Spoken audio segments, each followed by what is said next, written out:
Hello friends, welcome to Tarun Sundar family. இன்றைக்கி நம்ம வீடியோவில் என்ன பார்க்க போகிறோன்னு பார்த்தீங்கன்னா, இல்லத்தரசிகள், அதாவது நம்ம வீட்டில் இருக்கக்கூடிய இல்லத்தரசிகள் நம்ம வீட்டு வேலையெல்லாம் ஈஸியாக செய்கிறதுக்கான டிப்ஸ் தாங்க நாம் இந்த வீடியோவில் பார்க்க போகிறோம். அதுக்கு முன்னாடி நம்ம சேனலுக்கு புதுசாக வந்திருக்கீங்கன்னா சப்ஸ்கிரைப் பண்ணலைன்னா சப்ஸ்கிரைப் பண்ணிக்கோங்க. ஆளுங்கிற பெல் பட்டன் கிளிக் பண்ணிக்கோங்க. அப்போ தான் நான் வீடியோ போட்ட உடனே உங்களுக்கு நோட்டிஃபிகேஷன் வரும். வாங்க வீடியோக்குள்ளே போகலாம். இப்போ வேலைக்கு போகிற பெண்களை விட வீட்டில் இருக்கக்கூடிய பெண்களுக்கு தான் வேலையும் அதிகம். வேலைக்கு போகிறவங்க குறையா கிடையாது. வேலைக்கு போகிறவங்க வீட்டில் உள்ள வேலையும் முடிச்சுட்டு, இல்லைன்னா வீட்டில் வேறு யாராவது பெரியவங்களோ யாராவது இருந்தாங்கன்னா அவங்க வீட்டு வேலையை பார்ப்பாங்க. இவங்க வேலைக்கு போவாங்க வெளியில். ஆனால் வீட்டில் இருக்கக்கூடிய பெண்கள் எல்லா வேலையுமே நம்ம தான் செஞ்சாகணும். வேறு யாரும் நமக்கு உதவி செய்ய மாட்டாங்க. இருக்கிற எல்லா வேலையுமே நமக்கு ஒரு நாள் ஃபுல்லாக காலையில் 5 மணிக்கு எந்திரிச்சோம்னா நைட்டு ஒரு 10-11 மணி வரைக்கும் தூங்குற வரைக்கும் நமக்கு வீட்டில் வேலை இருந்துக்கிட்டே இருக்கும். அந்த வேலையெல்லாம் நம்ம இன்றைக்கி எவ்வளோ சுலபமாகவும் ஈஸியாகவும் செய்யலாங்கிறத தான் இந்த வீடியோவில் பார்க்க போகிறோம். வாங்க வீடியோக்குள்ளே போகலாம். இப்போது நம்ம ஃபஸ்ட்டு கிச்சன்லேருந்து போவோம். ஏன்னா இல்லத்தரசிகள்னாவே நமக்கு கிச்சனில் தாங்க வேலை அதிகமாக இருக்கும். குக்கிங், க்ளீனிங், அது இல்லாமல் ஃபஸ்ட்டு பர்ச்சேசிங். இதில் என்னென்னு பார்க்குறீங்களா? பர்ச்சேஸ் பண்ணுறதுனா முதல்ல நம்ம வீட்டுக்கு தேவையான பொருட்களை வாங்குறதுல நமக்கு ரொம்பவே நேரம் அதிகமாக செலவாகும். அதை எப்படி ஈஸியாக செலவை கம்மி பண்ணலாமும் நமக்கு நேரத்தையும் கம்மி பண்ணலாம் அப்படிங்கிறத தான் பார்க்க போகிறோம்.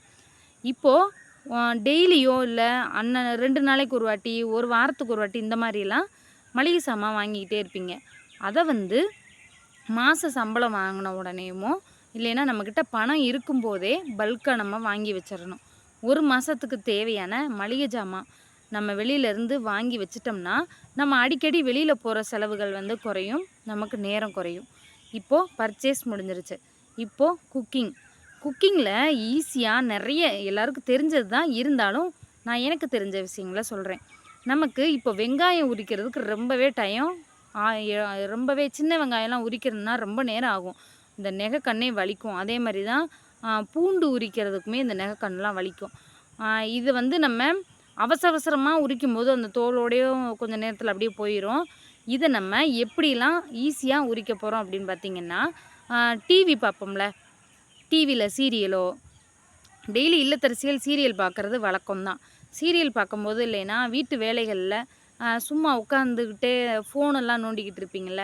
இப்போ நம்ம வீடியோ பார்க்குறீங்க, நம்ம வீடியோ பார்த்துக்கிட்டே இருக்கும்போது ஏன் சும்மா இருக்கணுங்கிற டயத்தில் அந்த இஞ்சி பூண்டு இதெல்லாம் உரித்து நல்ல ஒரு கண்ணாடி பாட்டிலோ ஒரு பிளாஸ்டிக் டப்பாலையோ உரித்து வச்சு ஃப்ரிட்ஜில் வச்சுக்கிட்டிங்கன்னா உங்களுக்கு வேலை ரொம்ப மிச்சம்.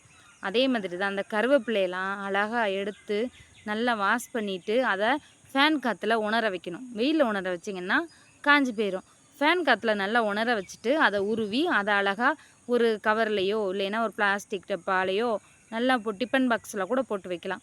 போட்டு ஃப்ரிட்ஜில் வச்சிட்டோம்னா ஒரு 10 நாளைக்கு நமக்கு அவசரமாக குச்சியோடலாம் உருவி போட்டு சமைப்போம். இதே ஈஸியாக உருவி வச்சிடலாம். இன்னொரு வேலைங்க, முக்கியமான வேலை.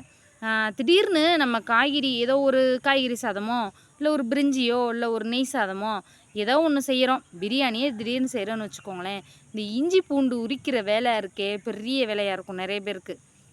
இது இப்படி ஈஸியாக உரித்து அரைச்சி வைப்போம்ல, இஞ்சி பூண்டு விழுது அரைச்சி வைக்கிறத ரொம்ப நாள் கெட்டு போகாமல் ஃப்ரிட்ஜில் எப்படி அழகாக ஸ்டோர் பண்ணி வைக்கலான்னு பார்த்தீங்கன்னா, இஞ்சி பூண்டு இதோட சேர்த்து ஒரு 1/2 டீஸ்பூன் இல்லைன்னா 1/2 டேபிள் ஸ்பூன் லெமன் ஜூஸ், இது இல்லாமல் 1/2 டேபிள் ஸ்பூன் நல்லெண்ணெயோ இல்லை சமையலுக்கு யூஸ் பண்ணுற சன்ஃப்ளவர் ஆயில் எது வேணாலும் சேர்த்து அந்த அரைச்ச விழுதோடு மிக்ஸ் பண்ணி கண்ணாடி டப்பாலையோ இல்லை ஒரு சில்வர் டிஃபன் பாக்ஸ்லேயே வச்சு ஃப்ரிட்ஜில் வச்சிட்டிங்கன்னா சூப்பராக இருக்குங்க. 1 மாதம்னா 2 மாதத்து வரைக்கும் நீங்கள் அப்படியே ஃப்ரிட்ஜில் வச்சுருக்கலாம், கெட்டே போகாது, சூப்பராக இருக்கும். என்னுடைய அனுபவத்தில் சொல்கிறேன். ஏன் கல்யாணத்துக்கு அரைச்ச இஞ்சி பூண்டு விழுது நாங்கள் 3 மாதம் வரைக்கும் வச்சுருந்தோம்.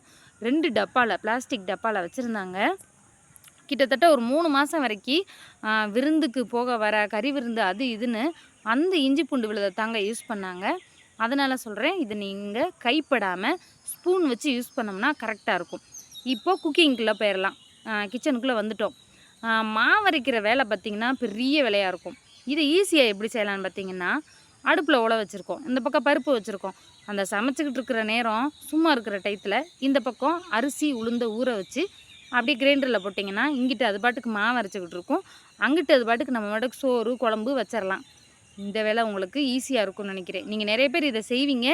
இருந்தாலும் இப்போ சோறாக்கி குழம்பு வச்சு தொட்டுக்கெல்லாம் செஞ்சு சாப்பாடெல்லாம் சாப்பிட்டுட்டு ஒரு 1/2 மணி நேரம் ரெஸ்ட் எடுத்தாச்சு. இதுக்கப்புறம் போய் நம்ம மாவாட்டுவோன்னு போவாங்க. இந்த மாதிரி செய்கிறதால நமக்கு ஒரு நாள் ஃபுல்லாக வேலை செய்கிற மாதிரியே இருக்குங்க. அதனால் இனிமே தெரியாதவங்க சமையல் பண்ணிக்கிட்டே இருக்கும்போது மாவு அரைச்சி வச்சிடலாம். அடுத்து பாத்திரம் கழுவுற வேலை ரொம்ப பெரிய வேலை. எப்படின்னு கேட்குறீங்களா? அந்த சிங்கு ஃபுல்லாக பார்த்திங்கன்னா நிறைஞ்சு போய் டம்ளரு தட்டு ஒன்று இழுத்தா ஒன்று கீழே விழுகும். நிறைய பேருக்கு பார்த்திங்கன்னா இந்த பாத்திரம் கழுவி இந்த நைட்டியில் அந்த வயிற்றுக்கு நேராக ரவுண்டாக அப்படியே அழுக்காக இருக்கும். நீங்கள் என்ன துவைச்சாலும் அந்த நைட்டியில் அந்த வயிற்றுக்கிட்ட உள்ள அழுக்கு மட்டும் போகவே போகாது. ஏன்னு கேட்குறீங்களா? நம்ம 1 மணி நேரத்துக்கு இல்லைன்னா ஒரு 3/4 மணி நேரத்துக்கு அந்த பாத்திரத்தை அந்த சிங்கில் சாஞ்சிக்கிட்டே கழுவுறது தான் நமக்கு வேலையே. இதை ஈஸியாக எப்படி செய்யலான்னு பார்த்தீங்கன்னா, ஒரு டீ குடிச்சிட்டிங்களா, அந்த டீ டம்ளரை அப்பயே கழுவி வச்சுட்டா வேலை முடிஞ்சிச்சு. ஒரு சாப்பிட்றீங்களா, 4 பேர் 5 பேர் வீட்டில் இருக்கீங்களா, சாப்பிட்ட உடனே அந்த பிளேட் அப்படியே லைட்டாக கழுவிட்டு வச்சா வேலை முடிஞ்சிருச்சு. அதை நம்ம நாள் ஃபுல்லாக சேர்த்து வச்சு ஒரு நாளைக்கு ஒரு வாட்டி சோப் போட்டு கழுவுனா போதாதா? அந்த டம்ளர்லாம் அடிக்கடி சோப் போட்டு கழுவணுங்கன்னு தேவையே இல்லை. ஒரு நாளைக்கு சபீனா போட்டு கழுவுனா போதும். இந்த மாதிரி பாத்திரத்தை நிறைய சேர விடாமல் அப்பப்போ 2 அடுப்படியில் இருக்கும்போதே நம்ம சமையல் வேலை பார்த்துக்கிட்டே இருக்கும்போதே மாவு நம்ம டெய்லி ஆட்ட போகிறதில்ல. 2-3 நாளைக்கு ஒரு வாட்டி இல்லை வாரத்தில் ஒரு நாளைக்கு ஆட்டுறவங்க கூட இருக்காங்க. அந்த மாதிரி தான் ஆட்டுவாங்க. அதனால் மாவாட்டுற வேலை அதிகமாக கிடையாது. மிச்ச டயத்தில் அந்த குக்கிங் சமயம் அந்த அடுப்படியில் வேலை நடந்துக்கிட்டு இருக்கும்போதே 2 அப்படியே போக வர அதை அப்படியே களி வச்சோம்னா இந்த வேலையும் முடிஞ்ச மாதிரி இருக்கும், அந்த வேலையும் முடிஞ்ச மாதிரி இருக்கும். நம்ம என்ன நினைப்போம், சாப்பிடட்டும் எல்லோரும் சாப்பிடட்டும், அந்த சாப்பிட்டு கழுவுன உடனே இன்னும் 2 தட்டு சேரும், நம்ம சமைச்சு முடித்தோம்னா அந்த பாத்திரத்தையும் சேர்த்து போட்டு கழுவிடலாம் இப்படின்னு நினச்சோம்னா நிறைய சேரும், நமக்கும் டைம் வேஸ்ட் ஆகும். அதனால் இனிமேல் பாத்திரத்தை அப்பப்போ கழுவிட்டிங்கன்னா வேலை ஈஸியாக முடிஞ்சிடும். அடுத்து துணி துவைக்கிறதுங்க எனக்கு ரொம்ப ரொம்ப ரொம்ப பிடிக்காத வேலை. ஏன்னு கேட்குறீங்களா? எனக்கு சைனஸ் இருக்குது. நம்ம பெண்கள்லாம் அந்த தண்ணி ஜில்லுன்னு தொட்டோம்னாலே தும்மலாக வந்துடும். அதனால் தண்ணி தொடுறதுக்கே சிலருக்கு கடுப்பாக வரும். என்ன தண்ணியிலே விலையே அப்படின்ட்டு. துணியை சேர விடாமல் துவைக்கணுங்க. நான் ஒரு நாள் விட்டு ஒரு நாள் துவைப்பேன். சிலர் வாஷிங் மிஷினில் போட்டுருவாங்க. வாஷிங் மிஷின் அந்த ட்ரையரோடைய காய வச்சே கொடுத்துரும். நம்ம வீட்டில் வாஷிங் மிஷின் இல்லாதவங்க என்ன செய்வோம், ஒரு நாள் விட்டு ஒரு நாள் துவைப்போம். ஆனால் அன்னன்னைக்கு துவைச்சி போட்டோன்னு வச்சுக்கோங்களேன், நமக்கு வேலை ரொம்ப ஈஸியாக முடிஞ்சிருங்க. ஏன் அனுபவத்தில் சொல்கிறேன். நம்ம 2-3 நாள் சேர்த்து வச்சு துவைக்கல அந்த ஈரத்தில் ரொம்ப நேரம் உட்காந்துருக்கிற மாதிரி இருக்கும். நமக்கு உடம்புக்கும் முடியாமையும் போயிடும். நிறைய பேருக்குலாம் அந்த கை ஊறி போகும். அதுக்கு காரணம் ரத்த சோகை. கையில் உடம்புல ரத்தம் இல்லாதவங்களுக்கு அந்த தண்ணியில் கை வச்சுக்கிட்டே இருந்தால் கையெல்லாம் ஊறி போன மாதிரி போயிடும். குழந்தைங்க பாருங்கள், குளிச்சுட்டு தூக்கிட்டு வந்தாலே கையெல்லாம் அப்படியே ஊறி போன மாதிரி இருக்கும். அதுக்கு காரணம் உடம்புல ரத்தம் இல்லாதது தான். அப்புறம் நமக்கு வீட்டு வேலை செய்கிறதுக்கு பெரியவங்களோ வீட்டில் யாரும் இல்லாமல் கூட இருக்கலாம். நான் தனியாக தாங்க இருக்கேன். எனக்கு மாமியார் அம்மா யாரும் இல்லை, எல்லாருமே இறந்துட்டாங்க. என் பையன் நான் குழந்த பெற்றதுலேருந்து இன்ன வரைக்கும் நான் தான் அவனை வளர்த்துக்கிட்டு இருக்கேன். யாருமே என் பிள்ளையை கொண்டு போய் வளர்க்கவோ எதுவுமே செய்ய கிடையாது, எனக்கு உதவியும் செய்ய கிடையாது. இதை நான் எதுக்காக சொல்கிறேன்னா, என் குழந்தையும் பார்த்துக்கிட்டு என் வீட்டு வேலையும் பார்த்துக்கிட்டு தண்ணி பிடிக்கிறதுலேருந்து வெளி வேலையிலேருந்து எல்லாமே நான் செய்வேன். அந்த மாதிரி நீங்களும் உங்களை நீங்களே தயார்படுத்திக்கோங்க. நமக்கு யார் உதவி செய்வாங்கன்னு எதிர்பார்க்காதீங்க. வாழ்க்கையில் எப்பயுமே தைரியமாக இருங்க. நம்ம பொம்பளைங்க தைரியமாக இருக்கணும். உண்மையிலேயே ஆண்களை விட பெண்களுக்கு மனதைரியம் அதிகம். உங்களாலே முடியும்.